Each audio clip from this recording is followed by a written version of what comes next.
Tervetuloa mukaan! Tänään me pureudutaan yhteen tosi yleiseen haasteeseen, jonka varmasti ihan jokainen meistä tunnistaa. Oli kyse sitten työpaikasta, yhdistyksestä tai mistä tahansa tiimistä. Eli miten ihmeessä ne kaikki loistavat ideat ja innostuneet keskustelut saadaan oikeasti muutettua konkreettisiksi teoiksi? Niin, kuulostaako yhtään tutulta? Istutaan palaverista toiseen, ideat lentelee, kaikki on innossaan, mutta sitten jotenkin mitään ei tapahdu. Se on uskomattoman turhauttavaa ja vie kyllä mehut keneltä tahansa, kun tuntuu, että pyörä pyörii, mutta auto ei liiku. Tätä ilmiötä voisi kutsua vaikka organisaation urautumiseksi. Tiedättehän, jäädään jumiin tuttuihin kaavoihin ja puhutaan samoista asioista vuodesta toiseen ilman, että mikään muuttuu. Mutta mietitäänpä hetki. Entä jos olisi olemassa työkalu, joka olisi suunniteltu nimenomaan murtamaan tämä kierre? Ja juuri sellaiseen ratkaisuun me tänään tutustutaan. Sen nimi on jäsenyyspeli ja sen on kehittänyt Rotary-piiri 1410. Ja tämä on oikeasti tosi innovatiivinen ja mikä parasta, ihan käsin kosketeltava tapa päästä eroon siitä tutusta paikallaan polkemisesta. Okei, eli mikä tämä jäsenyyspeli sitten ihan oikeasti on? No ihan ytimessään se on korttipakka, joka ohjaa porukan strategiatyötä. Ja älkää antako sen pelinimen hämätä, koska kyseessä on ihan vakavasti otettava työkalu.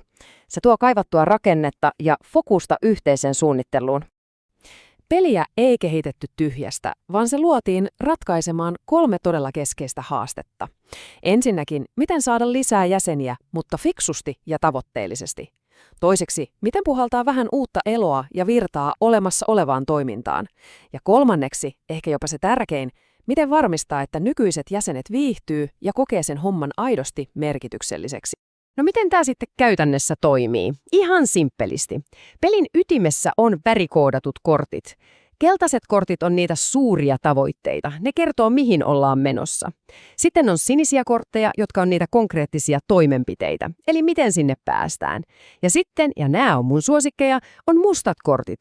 Ne on jokereita, jotka pakottaa ajattelemaan ihan laatikon ulkopuolelta. Okei, meillä on siis kortit.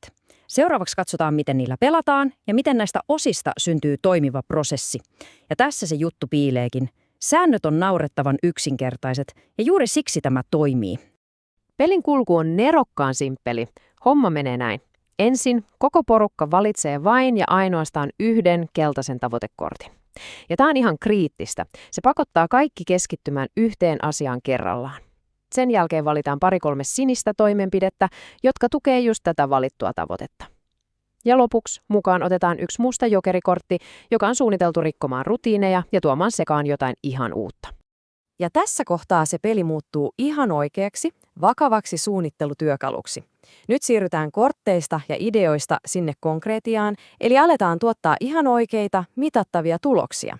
Tämä on tosi fiksu vaihe. Kun ne toimenpiteet on valittu, niitä ei vaan lyödä lukkoon, ei, vaan ne arvioidaan näiden 4 kriteerin läpi. Eli kysytään, lisääkö tämä idea meidän vaikuttavuutta, laajentaako se meidän tavoittavuutta?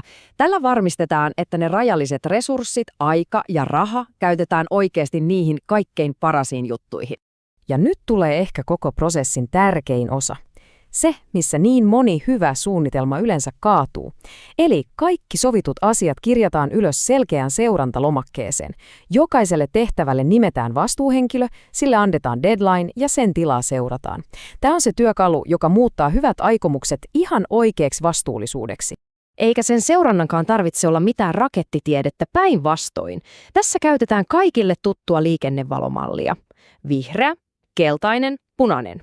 Kuka tahansa näkee yhdellä vilkaisulla, mitkä asiat on hoidossa, mitkä on työn alla ja mitkä hommat ehkä tarvitsee vähän lisää apua. Helppoa ja tehokasta. No niin, mitä me voidaan siis oppia tästä kaikesta? Vaikka tämä jäsenyyspeli onkin kehitetty alun perin Rotary-klubeille, sen periaatteet on ihan yleispäteviä.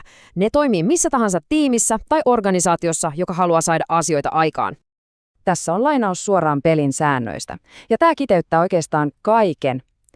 Tavoitteita kannattaa valita 1 kerrallaan. Kuinka usein me yritetäänkään tehdä kaikkea mahdollista samaan aikaan? Ja lopputulos on yleensä se, ettei mitään tule kunnolla valmiiksi. Kun valitaan vain 1 selkeä tavoite, onnistumisen todennäköisyys kasvaa ihan dramaattisesti. Eli jos tiivistetään ne tärkeimmät opit, jotka kuka tahansa voi napata tästä omaan käyttöön, ne olisi nämä. 1.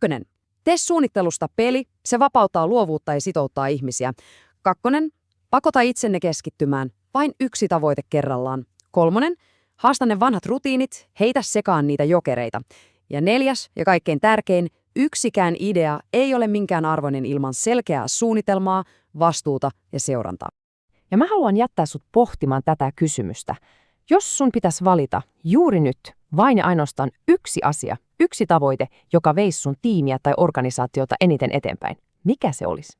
Mietipä sitä. Kiitos tosi paljon, että olit mukana.